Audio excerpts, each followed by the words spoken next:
Gaza में बम फट रहे थे, जब गाजा पर बंकर बस्टर गिर रहे थे। इसी दौरान 24 घंटे के भीतर ही इजराइल ईरान के बीच बहुत बड़ा उलटफेर हो गया। ईरान ने इजराइल के खिलाफ हिजबुल्लाह को फिर से सुपर एक्टिव कर दिया। हसन नसरल्लाह की बरसी पर ईरान के राष्ट्रीय सुरक्षा परिषद के सचिव अली लारिजानी पहुंच गए लेबनान। लारिजानी ने बेरूत पहुंचकर साबित कर दिया कि ईरान हिजबुल्लाह के साथ खड़ा है। हसन नसरल्लाह के बेटे जवाद नसरल्लाह यानी जूनियर नसरल्लाह ने भी कह दिया है कि हिजबुल्लाह हथियार नहीं डालेगा, यानी इजराइल को टक्कर मिलती रहेगी।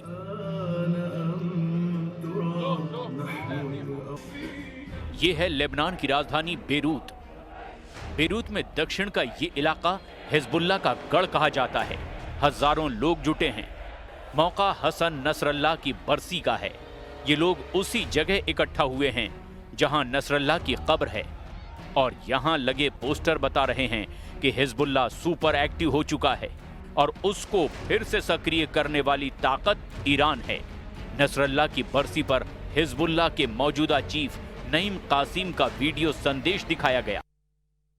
ने साफ साफ कह दिया कि हिजबुल्लाह जंग के लिए तैयार है।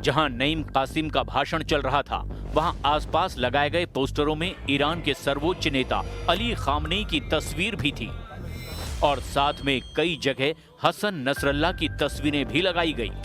ये वीडियो देखकर नेतन्याहू की फिक्र बढ़ गई है, क्योंकि नईम कासिम ने कह दिया है कि हिजबुल्लाह के लड़ाके हथियार नहीं डालेंगे। इस युद्ध में वो कुर्बानी देने से पीछे नहीं हटेंगे।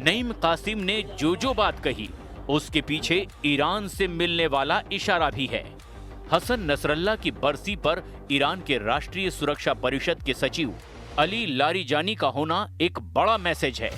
मैसेज ये कि हिजबुल्लाह खत्म नहीं हुआ है, हिजबुल्लाह अभी जिंदा है, हिजबुल्लाह लड़ता रहेगा, और ये तीनों बातें सबसे ज्यादा इजराइल को तनाव देंगी। ईरान इस बात की गारंटी दे रहा है। बेरूत में ड्रोन से वीडियो बनाकर हिजबुल्लाह ने अपनी ताकत दिखाई है। अब से पहले हिजबुल्लाह को खत्म माना जा रहा था। हिजबुल्लाह पर हथियार डालने या सरेंडर करने का दबाव बनाया जा रहा था, लेकिन नसरल्लाह की बरसी पर हिजबुल्लाह ने बता दिया है कि उसका युद्ध खत्म नहीं हुआ है।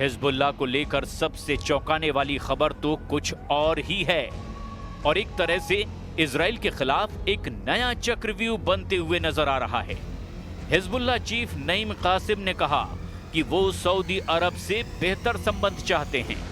नईम कासिम यानी हिजबुल्लाह के सऊदी अरब से संबंध सामान्य होते हैं, तो इसे इजराइल के खिलाफ एक बड़ा चक्रव्यूह बनते हुए देखा जा सकता है। ईरान में राष्ट्रीय सुरक्षा परिषद के सचिव अली लारिजानी ने भी कह दिया है कि सऊदी अरब एक मित्र देश है और वो हिजबुल्लाह की सऊदी अरब से बातचीत की पेशकश का स्वागत करते हैं। अब सवाल ये है कि क्या इजराइल के खिलाफ ईरान, हिजबुल्लाह और सऊदी अरब एक प्लेटफॉर्म पर आ सकते हैं? 19 सितंबर को नईम कासिम ने सऊदी अरब के क्राउन प्रिंस मोहम्मद बिन सलमान को बड़ा मैसेज दिया था। नईम कासिम ने कहा था कि वो सऊदी अरब के साथ एक नया रिश्ता कायम करना चाहते हैं, बातचीत चाहते हैं, ताकि दोनों पक्षों के बीच में जो दिक्कतें हैं उन्हें दूर किया जा सके। सऊदी अरब के लिए हिजबुल्लाह का मैसेज अरब मीडिया में छाया रहा, क्योंकि हिजबुल्लाह चाहता है कि इजराइल के खिलाफ अब सऊदी अरब उसके साथ आ जाए। कतर से लेकर तुर्की और बाकी अरब देशों से लेकर इजराइल तक हर जगह ये खबर छाई रही है। गाजा में इजराइल की बमबारी, 66,000 लोगों की मौत और 700 दिनों से ज्यादा चली आ रही इस जंग को लेकर पश्चिम एशिया में बहुत कुछ बदल चुका है। हिजबुल्लाह को लेकर अरब देशों का नजरिया भी बदला है, क्योंकि इजराइल से लगने वाली सीमाओं में सिर्फ लेबनान का हिजबुल्लाह ही रहा है जिसने इजराइल को टक्कर दी है। लेकिन ये टक्कर भी हसन नसरल्लाह की मौत के बाद से कमजोर पड़ी है। हालांकि अब बेरूत में इकट्ठा हुए हजारों की ये भीड़ बता रही है कि हिजबुल्लाह फिर खड़ा हो रहा है।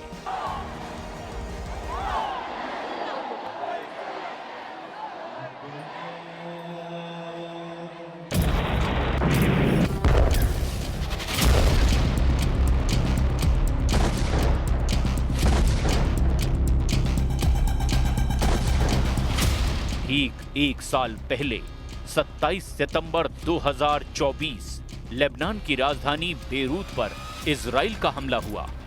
इतने धमाके हुए कि हिजबुल्लाह की लीडरशिप को 100 मीटर गहरे बंकर में पूरी तरह खत्म कर डाला।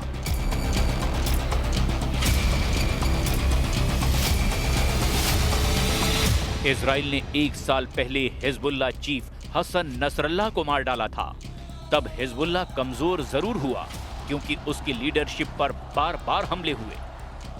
अब 27 सितंबर 2024 को याद करने के लिए बेरूत में हजारों लोग इकट्ठा हुए।